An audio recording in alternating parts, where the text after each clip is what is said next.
तमसा नदी। अयोध्या से 20 किलोमीटर दूर है तमसा नदी।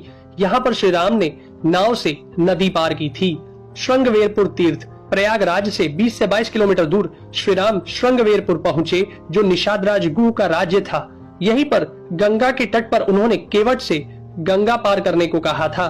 श्रृंगवेरपुर को वर्तमान में सिंगरौर कहा जाता है। कुरई गांव, सिंगरौर में गंगा पार कर भगवान श्री राम कुरई में रुके थे।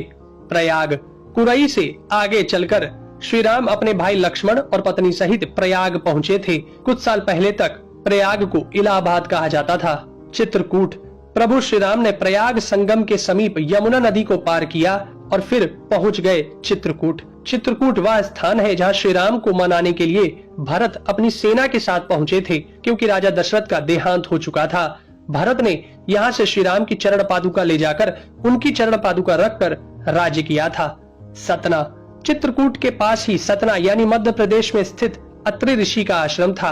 हालांकि पत्नी अनुसुईया के साथ महर्षि अत्रि चित्रकूट के तपोवन में रहा करते थे, लेकिन सतना में रामवन नामक स्थान पर भी श्री राम रुके थे, जहां ऋषि अत्रि का एक और आश्रम था। दंडकारण्य, चित्रकूट से निकलकर श्री राम घने वन में पहुंच गए। असल में यही था उनका वनवास। इस वन को उस काल में दंडकारण्य कहा जाता था। मध्य प्रदेश, छत्तीसगढ़ और महाराष्ट्र के कुछ क्षेत्रों को मिलाकर दंडकारण्य था। दंडकारण्य में छत्तीसगढ़, उड़ीसा, तेलंगाना एवं आंध्र प्रदेश राज्यों के अधिकतर हिस्से शामिल थे। दरअसल उड़ीसा की महानदी के इस पास से गोदावरी तक दंडकारण्य का क्षेत्र फैला हुआ था। इसी दंडकारण्य का ही हिस्सा है तेलंगाना का एक शहर भद्राचलम। गोदावरी नदी के तट पर बसा यह शहर सीता रामचंद्र मंदिर के लिए प्रसिद्ध है। यह मंदिर भद्रगिरी पर्वत पर है।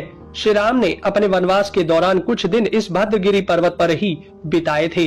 स्थानीय मान्यता के मुताबिक दंडकारण्य के आकाश में ही रावण और जटायु का युद्ध हुआ था और जटायु के कुछ अंग दंडकारण्य में आकर गिरे थे। दुनिया भर में सिर्फ यहीं पर जटायु का एकमात्र मंदिर है। दंडकारण्य वन अब सिमटकर वर्तमान में भारत के छत्तीसगढ़ राज्य में ही रह गया है। पंचवटी, नासिक, दंडकारण्य में मुनियों के आश्रमों में रहने के बाद श्री राम अगस्त्य मुनि के आश्रम गए। यह आश्रम नासिक के पंचवटी क्षेत्र में है, जो गोदावरी नदी के किनारे बसा है। यहीं पर लक्ष्मण ने सूर्पनखा की नाक काटी थी। श्री राम ने खरवादूषण के साथ युद्ध किया था। गिद्धराज जटायु से श्री राम की मैत्री भी यहीं हुई थी। वाल्मीकि रामायण अरण्य कांड में पंचवटी का मनोहर वर्णन मिलता है।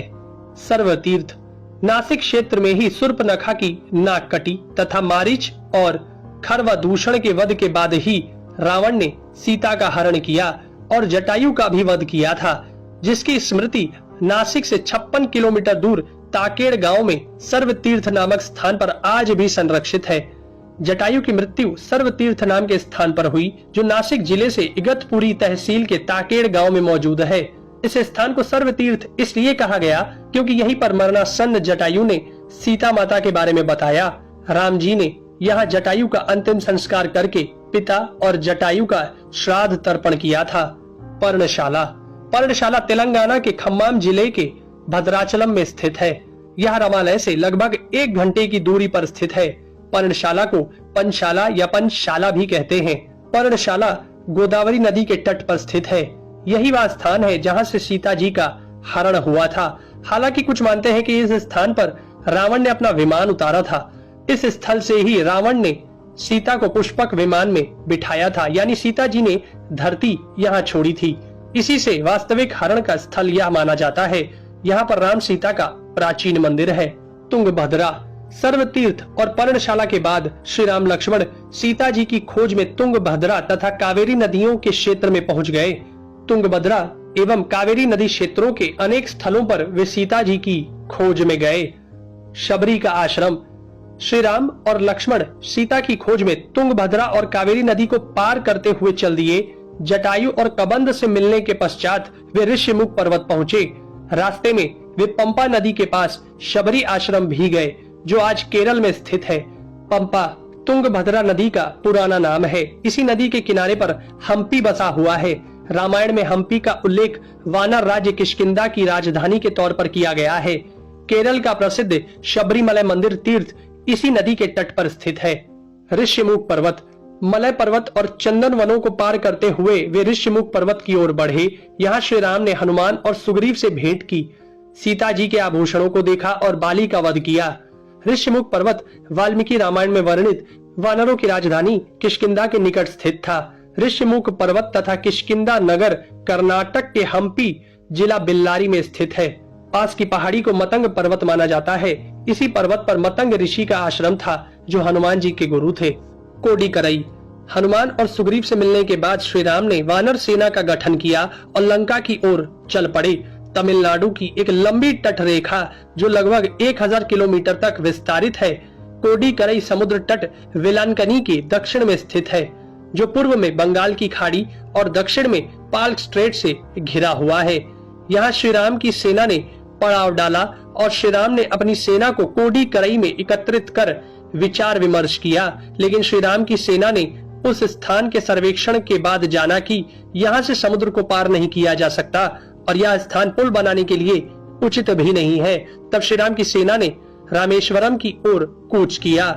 रामेश्वरम समुद्र तट एक शांत समुद्र तट है और यहाँ का छिछला पानी तैरने और सन बाथिंग के लिए आदर्श है। रामेश्वरम प्रसिद्ध सनातन तीर्थ केंद्र है। भगवान श्री राम ने लंका पर चढ़ाई करने के पहले यहाँ भगवान शिव की पूजा की थी। रामेश्वरम का शिवलिंग श्री राम द्वारा स्थापित शिवलिंग है। धनुषकोडी या धनुषकोटी।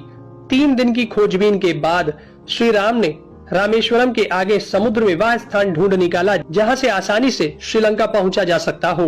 उन्होंने नल और नील की मदद से उक्त स्थान से लंका तक का पुनर्निर्माण करने का फैसला लिया। धनुषकोडी भारत के तमिलनाडु राज्य के पूर्वी तट पर रामेश्वरम द्वीप के दक्षिणी किनारे पर स्थित एक गांव है।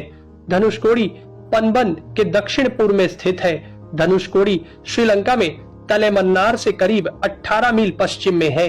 इसका नाम धनुषकोडी इसलिए है कि यहाँ से श्रीलंका तक वानर सेना के माध्यम से नल और नील ने जो पुल यानी राम सेतु बनाया था, उसका आकार मार्ग धनुष के समान ही है।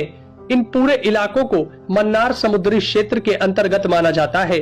धनुषकोडी ही भारत और श्रीलंका के बीच एकमात्र स्थलीय सीमा है जहां समुद्र नदी की गहराई जितना है, जिसमें कहीं कहीं भूमि नजर आती है। नुवारा एलिया पर्वत श्रृंखला। वाल्मीकि रामायण के अनुसार श्रीलंका के मध्य में रावण का महल था। नुवारा एलिया पहाड़ियों से लगभग 90 किलोमीटर दूर बांद्रवेला की तरफ मध्य लंका की ऊंची पहाड़ियों के बीचों बीच सुरंगों तथा गुफाओं के भंवर जाल मिलते हैं। यहाँ ऐसे कई पुरातात्विक अवशेष मिलते हैं जिनकी कार्बन डेंटिंग से इनका काल निकाला गया है। श्रीलंका में नुवारा एलिया पहाड़ियों के आसपास स्थित रावण फॉल, रावण गुफाएं, अशोक वाटिका, खंडहर हो चुके विभीषण के महल आदि की पुरातात्विक जांच से इनके रामायण काल के होने की पुष्टि होती है। आजकल भी इन स्थानों की भौगोलिक विशेषताएं, जीव, वनस्पति तथा स्मारक आदि बिल्कुल वैसे ही हैं जैसे कि रामायण में वर्णित किए गए।